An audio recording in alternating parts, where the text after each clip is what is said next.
Good morning everyone. सो आज हम दोबारा बात करेंगे नॉन मेडिकल स्टूडेंट्स के लिए।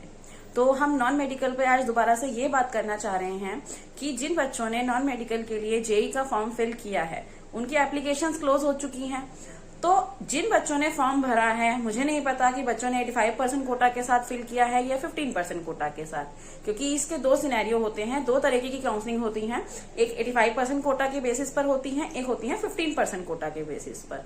तो जिन बच्चों ने अपना फॉर्म फिल किया है वो सबसे पहले अपना फॉर्म वेरीफाई करा लें कि उन्होंने 85% कोटा के साथ फिल किया है या 15% कोटा के साथ। क्योंकि ये बात मैं इसलिए करना चाह रही हूँ क्योंकि दिल्ली के अंदर गवर्नमेंट के अगर 11 कॉलेजेस कंसीडर होते हैं गवर्नमेंट के, तो 11 कॉलेजेस में अगर आप कंसीडर करेंगे और उनमें अगर अप्रोक्सीमेटली एक कॉलेज के अंदर 55, 60 जितनी भी सीट्स हैं, तो उन सीट्स को हम कैसे ग्रैब कर सकते हैं 85% कोटा पे। क्योंकि अगर आप 85% कोटा में हैं बट आपने अपना सर्टिफिकेशन के साथ अपना फॉर्म फिल नहीं किया, तो आप अपने 85% कोटा की सीट्स को कैसे लेंगे। क्योंकि मैं अगर एग्जांपल के तौर पे अगर बात करूं कि हम 55 सीट्स पे अगर फाइट कर रहे हैं एक कॉलेज के लिए और टोटल 11 कॉलेजेस हैं, तो आपकी टोटल मिला के 605 सीट्स बनती हैं।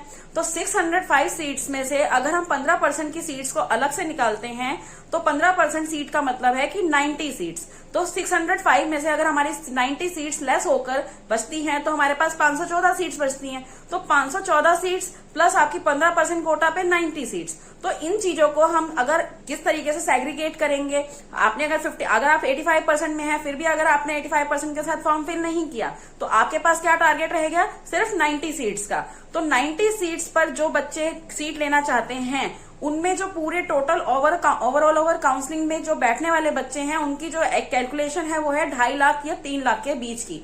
तो 2.5 से 3 लाख बच्चा अगर अपनी काउंसलिंग को पार्टिसिपेट कर रहा है बट सीटें आपकी 650, 700 या अप्रोक्सीमेटली अगर 800 तक भी इंक्रीज होकर जाती हैं, तो इन सीट्स को, गवर्नमेंट की सीट्स को आप कैसे ग्रैब कर सकते हैं, किस तरीके से इसका प्रोसेस रहने वाला है, इन चीजों को आप टाइम टू टाइमली सही से जानें। दूसरा, जिन बच्चों ने फॉर्म फिल कर दिया है उन बच्चों के अभी करेक्शन विंडो ओपन होने वाली है। किसी भी बच्चे की अगर किसी भी तरह की मिस्टेक हो गई है तो आप उस मिस्टेक को टाइमली अपना सही करें। ऐसा ना हो कि करेक्शन विंडो आपकी क्लोज हो जाए, टाइमली ओपन होकर आपकी क्लोज हो जाए और आपको ना पता चले और उसकी वजह से आपका जनवरी अटेम्प्ट आप ना दे पाए। तो जिन बच्चों ने अपना जेई का फॉर्म फिल कर दिया है जनवरी सेशन के लिए, वो अपनी सारी चीजों को ध्यान में रखें, करेक्शन सही से करके चलें, अपनी मिस्टेक ना करें, कोटास के साथ अपने फॉर्म्स को अप्लाई करें। 85% कोटा, 15% कोटा का ध्यान रखें। और जितनी भी सीट्स हैं गवर्नमेंट की वो लिमिटेड सीट्स है।